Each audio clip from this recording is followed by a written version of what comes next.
World justice project की report के मुताबिक पाकिस्तान के हवाले से कुछ चीज़ें सामने आई हैं। ये रूल ऑफ लॉ इंडेक्स है और इसकी जो फाइंडिंग्स हैं वो बड़ी परेशान कुन है। पाकिस्तान को अमन व अमान के हवाले से दुनिया का तीसरा बदतरीन मुल्क करार दिया गया है। ये एक बुनियादी तौर पे सालाना सर्वे है जो ममालिक में 8 अवामिल का जायज़ा लेता है। लॉ एंड ऑर्डर और सिक्योरिटी में पाकिस्तान का जो नंबर है वो 142 ममालिक में से 140वां है और अमन व अमान और सिक्योरिटी के लिहाज से सिर्फ माली और नाइजेरिया जो हैं वो पाकिस्तान से नीचे हैं। इससे आप अंदाज़ा लगा सकते हैं। अगर आप दीगर अवामिल को देखें उसमें जो हुकूमती इख्तियारात में रुकावटों का मसला है उसमें पाकिस्तान तकरीबन 103 नंबर पे है।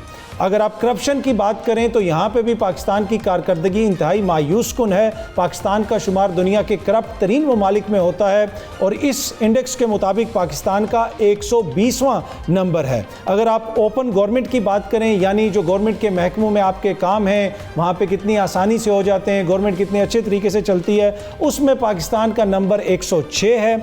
अगर आप बुनियादी हकूक़ की बात करें, वो बुनियादी हकूक़ जिनका जिक्र हमने शुरू में भी किया, काजी फायज़ ईसा साहब ने जिसकी एक यादगार भी बनवाई, उन बुनियादी हकूक़ में पाकिस्तान 125वें नंबर पे है। यानी पाकिस्तान का शुमार उन ममालिक में होता है जहाँ पे बुनियादी और इंसानी हकूक़ के संगीन मसाइल हैं। इसी तरह दीगर जो मामलात हैं, अगर आप निज़ाम अदल को देख लें, इंसाफ के मामले को देख लें, तो उसमें जनाब पाकिस्तान का जो सिविल जस्टिस है उसका नंबर 128वां है और जो फौजदारी जस्टिस का निज़ाम है उसमें पाकिस्तान 98वें नंबर के ऊपर खड़ा है। और जनूबी एशिया की जो 6 रियासतें हैं उनमें पाकिस्तान और अफ़गानिस्तान इंडेक्स में सबसे नीचे हैं। जी हाँ जी, हम अफ़गानिस्तान के साथ खड़े हैं। तो क्या वजह है कि यहाँ पे चीफ जस्टिस साहब भी बार बार बुनियादी हकूक़ का जिक्र करते रहे, रूल ऑफ लॉ का जिक्र करते रहे, कॉन्स्टिट्यूशन का जिक्र करते रहे, लेकिन सूरत हाल ये है कि वर्ल्ड जस्टिस प्रोजेक्ट के मुताबिक पाकिस्तान रूल ऑफ लॉ के एतबार से, अमन व अमान के एतबार से दुनिया का तीसरा बदतरीन मुल्क है।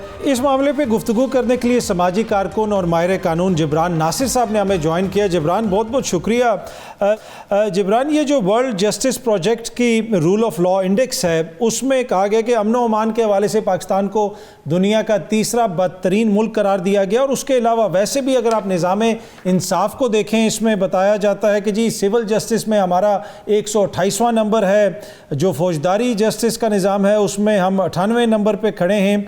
तो ये जो आइनी तरमीम अभी हुई है और कहा जा रहा है कि अदालती निज़ाम को बेहतर करना है, जो बहुत सारे मामलात हैं उनमें बेहतरी लानी है, तो आपको लगता है कि उसके बाद इसमें कोई बेहतरी आएगी?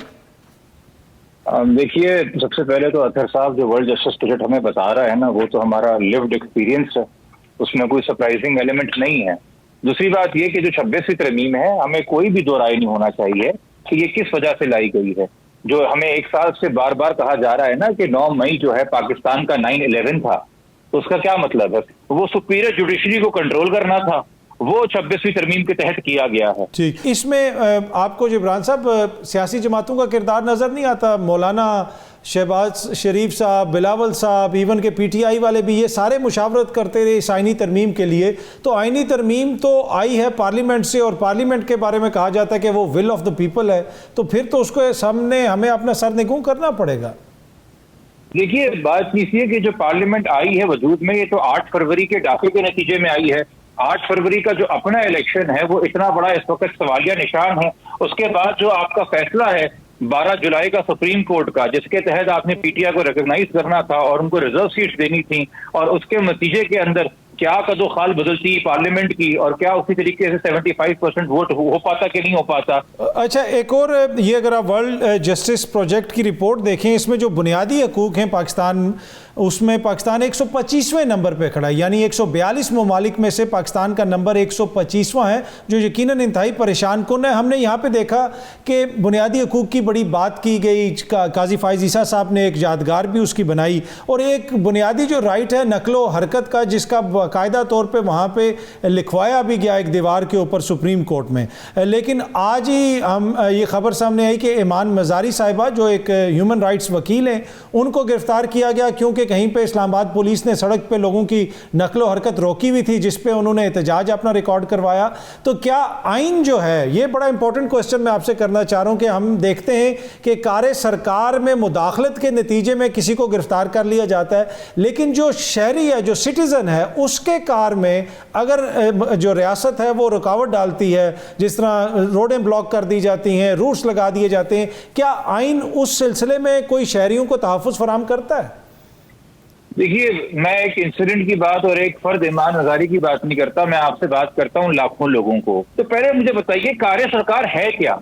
क्या कार्य सरकार शहरियों को फैसिलिटेट करने के लिए है? क्या कार्य सरकार आइन और कानून के निफाज के लिए है? अच्छा जिब्रान, आप खुद वकील हैं, अदालतों में पेश होते हैं, जो बुनियादी इशू बार बार उठाया जाता है कि लोअर जुडिशरी जो है वहाँ पे बड़े मसाइल हैं, उसमें आपको कोई बेहतरी होती हुई नज़र आ रही है? और क्या उसकी तरफ तवज्जो करने की ज़्यादा ज़रूरत नहीं है, इसलिए कि हमारी तवज्जो रहती है हायर जुडिशरी की तरफ? देखिए, लोअर जुडिशरी के ऊपर तवज्जो तब आएगी जब सीनियर जुडिशरी और सुपीरियर जुडिशरी आपस में लड़ना बंद कर देगी, जो कि एक किरदार रहा बंदयाल साहब का अपने दौरे बतौर चीफ जस्टिस, वो भी मनफी था, और फिर जो किरदार रहा काजी शरीफा साहब का, वो उससे ज्यादा मनफी था। आपने सुप्रीम कोर्ट में ये हालात पैदा कर दिए कि जजेस एक दूसरे की फॉर्मेलिटीज पूरे करने में, अशाइया देने में, जोराना देने में, अलविदाई तकरीब में आने को जो है वो रेफरेंस में आने तक को तरजीह नहीं समझते, और एक दूसरे के खिलाफ फैसलों की मद में कीचड़ उछालते रहते हैं, एक दूसरे की कैपेसिटी के ऊपर, एक दूसरे के इंटेलेक्ट के ऊपर, एक दूसरे के व्यूज के ऊपर। तो खुदारा थोड़ा उम्मीद करते हैं कि जो नए चीफ जस्टिस साहब आए हैं, गो के वो एक बहुत ही मुतनाज़ा तरमीम के तहत वजूद में जो आई, उसके नतीजे के अंदर उनको चीफ जस्टिस सिलेक्ट किया गया है, मगर वो एक गैल्वनाइजिंग फोर्स का काम करेंगे। वो सुप्रीम कोर्ट के अंदर ये जो पेटी लड़ाइयां हैं और जो पेटीनेस डाली गई है, चाहे वो लड़ाई पीटीआई और पीपल्स पार्टी और नून लीग के बीच में हो, चाहे वो लड़ाई चैनलों के मालकान और एंकरों के बीच में हो, चाहे वो लड़ाई सिविल सोसाइटी के अंदर राइट और लेफ्ट के बीच में हो, चाहे वो लड़ाई बार काउंसिल्स के ओहदेदारान के बीच में हो, या चाहे वो लड़ाई जो है जुडिशरी के बीच में हो, हमें ये आपस की लड़ाइयां खत्म करनी है ताकि हम रियल इश्यूज के ऊपर फोकस कर सकें।